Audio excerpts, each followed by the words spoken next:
Sheriff Richie Simmons, Sheriff of Davidson County.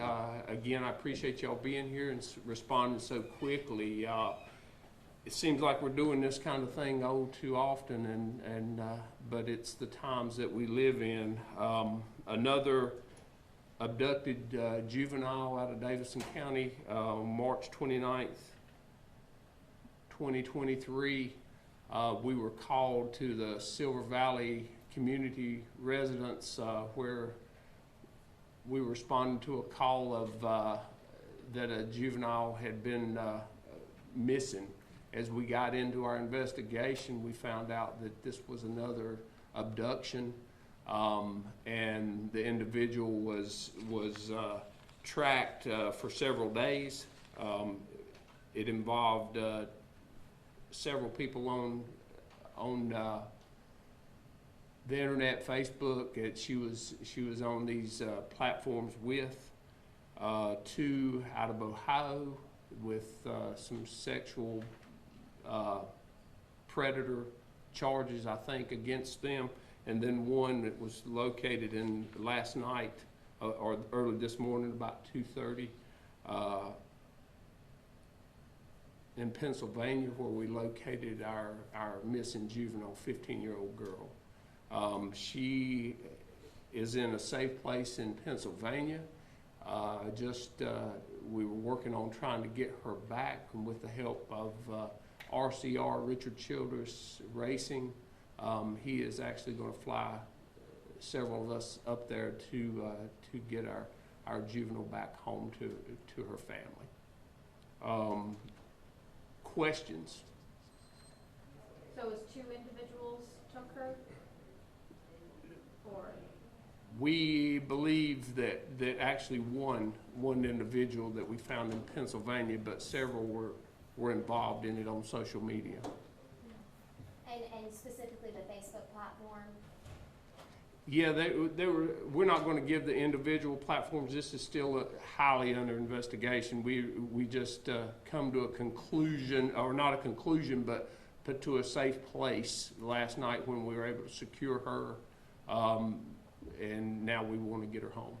Right. And the family's been notified and everything like that. So any idea of when she'll be home? Tonight, tomorrow? We're going to leave shortly after this. We're leaving to fly up there and get her, and we should have her back to her family later this evening. This has been the second situation in about, is it a month and a half that something similar to this has happened in Davidson County? Is there a message you have for parents about watching their kids on social media? Well, and it's a thing that probably the kids know more than their parents do about social media. It's sad that it is, but that's the way it is. These kids, they think they want to be adults and they want to grow up, and they are. But they're going on these sites thinking they're talking to someone their own age or something like this, and they're groomed to meet these people, and it looks like a good idea. They do it, and then they find out it's very dangerous. And then we're just very fortunate to be able to get this girl. And we have had so many situations. Just recently, we were on the other end when the young lady come from Dallas was taken and brought here from Dallas, Texas. So it's everywhere. It's a nation that's being taken by this. Our kids are in very much danger. Is this something that you've had conversations with other sheriffs, in North Carolina and across the country that are dealing with this similar thing? I mean, this seems like it's, popping up all of a sudden, sort of. We work with all our agencies. I would like to give credit where this particular case, all the players that were in this one was, we actually, after we got involved in it, we saw that the young lady was taken, was abducted, and so we quickly contacted the SBI, North Carolina State Bureau of Investigations, and also the FBI. And they were so quickly to come in and respond, and we've been working, nonstop since Wednesday. Our patrol units, we got out and worked. Our patrol units have helped. Just a combined effort to get this get this under control and come out with a happy outlook. Do we know any Oh. sorry, go ahead. Oh, yeah, Yes, sir. a little bit about the condition of the victim. You guys said that she's okay, but like the girl that was found here, the victim and the suspect were shed. What, in this case, how was the victim found? I think we're probably gonna leave that one. I think we won't answer that. And the condition and everything, her condition is good, she's healthy, and she'll be flying back with us soon. Yes, sir. Can you advise where in Pennsylvania you found her? It's in Bristol, Pennsylvania. And can you advise the suspect's name? I can, Elijah Kennedy, Excellent. and I have a picture, and From Pennsylvania as well? yes, he is from Pennsylvania. Do we know any details of if he came here to get her, or how that transpired? We're still, this has happened very, very quickly. We'll get more details. Yes, ma'am. Last time we talked about this, you said it's, old hat for the sheriff's department to respond to these things, that you're getting good at it. Can you just talk about, the work that you did and the successful outcome that this one had too? Oh, it's nonstop, and if you don't see the drooping faces on everybody here, it's 18-hour, 20-hour days. I think everybody got off this morning around 3:30, 4 o'clock, and then back out doing this again. It's very taxing on our whole agency. I wouldn't call it old hat, but it's something that we have a great desire to see a good ending to this, and it's just a lot of hard work by our folks. And we want to see us grow as things are growing. We're trying to grow as well, and add some extra investigators. I've added to my budget this time, and hoping that everything will work out good for us to get that we needed in this day and time. And you talked about what parents should know, but what should these kids know nowadays? That's what we're trying to do. We continue to teach these classes in our school through through the 7th grade. We're going to try to move up into the 10th grade in maybe hopefully next year. But we're putting together these classes to teach these kids. A lot of times they think it's a good idea until they get taken, and a lot of times it's not this good outcome. They can be into human trafficking, sold into human trafficking. They could be killed. It's just a bad situation. There is no good situation like this. Yes, sir. There was a blue vehicle involved in the incident, perhaps outside of her house. Can you advise if that was associated with this in any way, and if so, how? The vehicle that we put out was a Mitsubishi SUV, and that was a vehicle used. And did you find that in Pennsylvania as well? We did. Okay. Can you tell what time of day she left? How the family didn't know that she was gone? It was, what time was the initial call? This is Sergeant David Blake with our Criminal Investigation Division. Hey, yes, the initial call came in just after 4:30, right around 4:30, 4 o'clock, 4:30, and this particular young lady is remote learning, so she was home supposed to be doing her schoolwork while parents were working, and that's kind of why the explanation for why and when. Was that 4 p.m.? Yes. Okay. Can you comment on why you're calling it abduction? I think the original release said that it was because maybe she went willingly, or was a runaway maybe? Can you? So yeah, the as to, I don't want to get too into detail, but I do want to elaborate that a 14, 15, 13-year-old child can't leave with an adult without the permission of the parents. That is abduction. And the relevance as to willingness, with the grooming that these kids face online in these chat rooms and things like that, coercion is definitely equivalent to force in the eyes of the law, and we definitely believe there was significant coercion. parents at home at the time this happened? No, they were at work. Okay. And that's one more thing too. If you see something suspicious in your neighborhood, call us and let us know. We were kind of behind the 8 ball from the start, so we want people to tell us when something like this, when they see something suspicious around. One question, just one Yes, for sir. me. Do you know how long that the suspect and the victim had been chatting together on social media before this abduction happened? We're still putting all that together. Not ready quite to release that yet. Yes, ma'am. And this might be an obvious question, but have you been working with the Pennsylvania authorities as well? Yes, we've been working with FBI up in that, and local authorities responded this morning. The suspect, did he have a record at all before being encountered with this? He is from Pennsylvania. We are working on that now. We've just had a few hours but we're trying to find out more about him as we speak. How old is He's 28. Any other questions? How difficult, I guess, the logistics of first thinking maybe perhaps she was a runaway and then transitioning into possibly abduction? How does that factor in your investigation and your efforts to recover her? Well, when they go missing, any child goes missing, I mean, we go into a protocol of what? Trying to see and find out where they're at.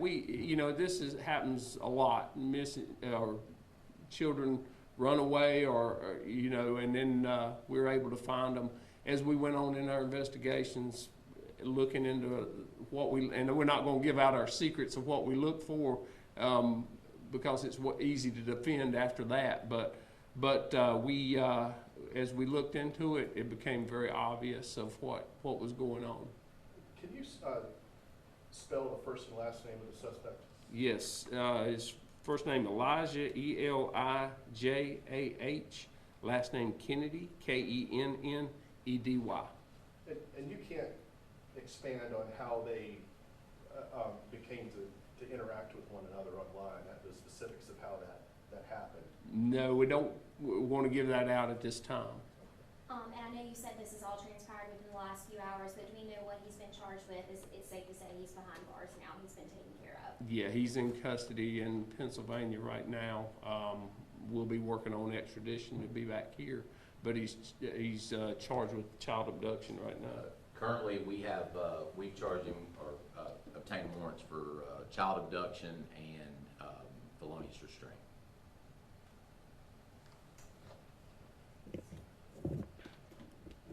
Anything else? And you said that this was the 29th, that's when y'all first got the call. This has been about a week now. From what we know, she's been with him the whole time. Yes. Yes. Can you advise the agency that physically located her, FBI or local officials? Do we know? Good morning, everybody. I'm Philip Spainhour. I'm the Supervisory Senior Resident Agent for the Charlotte Division Greensboro Resident Agency. Obviously, we've partnered with Davidson County Sheriff's Office, one of our partners at the State Bureau of Investigation. She was recovered early this morning by FBI agents in the Pennsylvania area, as well as with local law enforcement, as he said, with the Bristol Police Department. Thank you for that. Yes, sir. And again, as the sheriff said, like the biggest thing that he's been the proponent of this is online safety for our young people.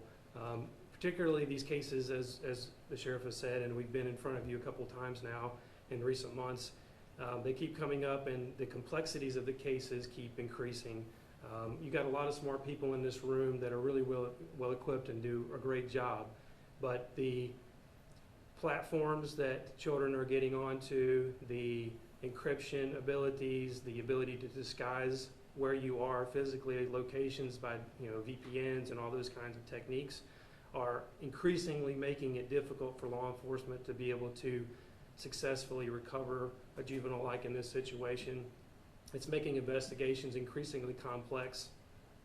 As for our assistance in the State Bureau of Investigation's assistance on this case, This case, without getting into the details, has involved multiple FBI field offices because of those kind of issues with being able to track and locate where, subjects of investigations might be, or in this case, where the victim of an investigation might be. So again, I would just stress that parents are, really advocating for strong online safety for their children, because unfortunately children are increasingly getting kind of sucked into these platforms, talking to people online. They think they know who they are, but predators online are particularly sophisticated. They're really good at grooming techniques. They're really good at falsifying who their true identity is, so that these victims think they're talking to someone, and in actuality they're talking to someone completely different. They could be a sex offender, they could be, who knows who they could be. They could be someone not even in the United States, they could be someone overseas.